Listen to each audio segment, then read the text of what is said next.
नमस्कार. सुधा रेसिपीजमध्ये आपले स्वागत आहे. आज आपण बहुगुणी असा गुळाच्या पाकातला मोरावळा बनवणार आहोत. चला तर मग सुरुवात करूया. त्यासाठी इथे आपण मध्यम आकारातील अर्धा किलो प्रमाणात आवळे घेतलेले आहेत आणि हे आवळे स्वच्छ धुवून घेतलेले आहेत. त्यासाठी इथे आपण एका पातेल्यात 2 ग्लास पाणी गॅसवर उकळायला ठेवलेले आहे. आता ही सर्व आवळे एका चाळणीमध्ये ठेवून घ्यायची आणि ही चाळण पातेल्यावर ठेवून 10 मिनिटे हे आवळे आपल्याला वाफून घ्यायचे आहेत.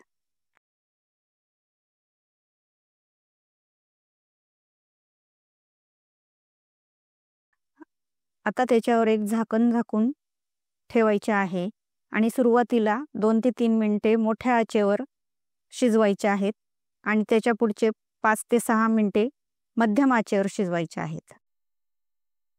10 मिनिटांनंतर झाकण काढून आवळे किती शिजले आहेत ते चेक करायचे. एखाद्या चाकूने किंवा चमच्याच्या टोकाच्या साहाय्याने हा आवळा आपण चेक करून घ्यायचा.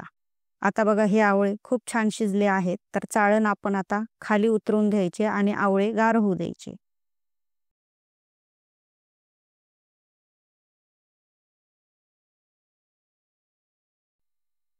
आता बघा हे सगळे आवळे छानपैकी थंड झालेले आहेत. तर आता एखाद्या काटा चमच्याने हे सर्व आवळे सर्व बाजूंनी टोचे मारून घ्यायचे आहेत. कारण की असे टोचे मारल्यामुळे आपला गुळाचा पाक आतपर्यंत जाऊन तो छान शिजतो पण आणि मुरतो पण. आता आपण गुळ बघूयात. इथे आपण अर्धा किलो आवळे घेतलेले आहेत. त्यासाठी इथे गुळ पण आपण अर्धा किलोच घेतलेला आहे. जेवढी आवळे तेवढेच गुळ घ्यायचा आहे, म्हणजे दोन्ही समप्रमाणात घ्यायचा आहे. आता इथे आपण एका पॅनमध्ये हा गुळ हाताने चुरून घेतोय. तुमच्याकडे गुळ पावडर असेल ती वापरली तरी चालेल. आता हा गुळाचा पॅन आपण गॅसवर ठेवायचा. गॅसची आच एकदम मध्यम ठेवायची आहे आणि त्यामध्ये लगेचच 2 चमचे पाणी टाकून घ्यायचे आहे आणि मिक्स करायचे आहे.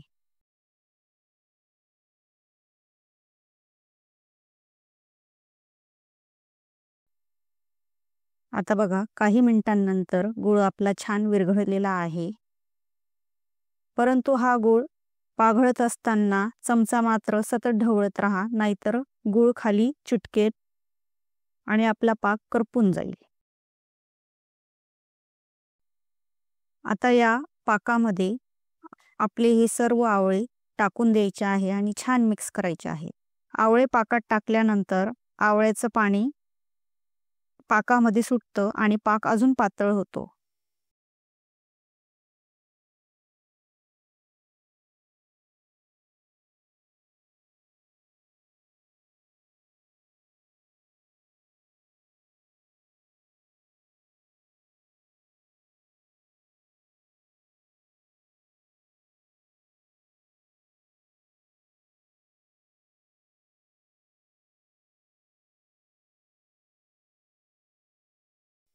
आता पाक पातळ झाल्यानंतर ह्या पॅनवर आपण झाकण झाकायचे आहे. परंतु 2-2, 3-3 मिनिटांनंतर झाकण काढून हे मिश्रण आपल्याला ढवळत राहायचं आहे. हे संपूर्ण आवळे शिजवण्यासाठी इथे मला मध्यम आचेवर 35 ते 40 मिनिटे लागलेली आहेत. आता बघा 35 ते 40 मिनिटांनंतर पाकाचा कलरही बदललेला आहे आणि पाक घट्ट झालेला आहे आणि आवळे पण छान त्याच्यामध्ये शिजलेले आहेत.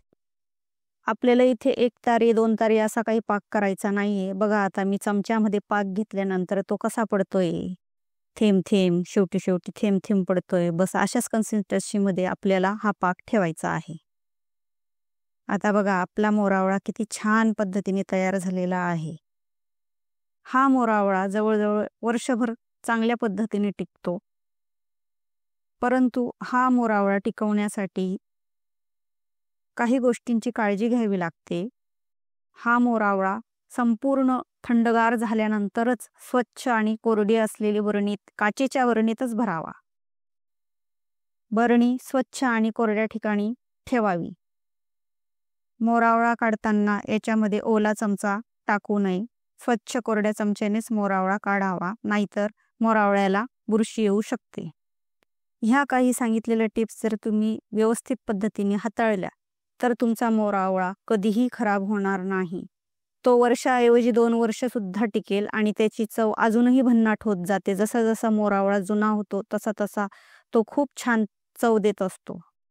तर मग अशाच नवनवीन आणि चविष्ट पदार्थ बघण्यासाठी आपले क्षुधा रेसिपीज हे चॅनलला लाईक, शेअर, सबस्क्राईब करा आणि आवडल्यास कमेंट करा. धन्यवाद.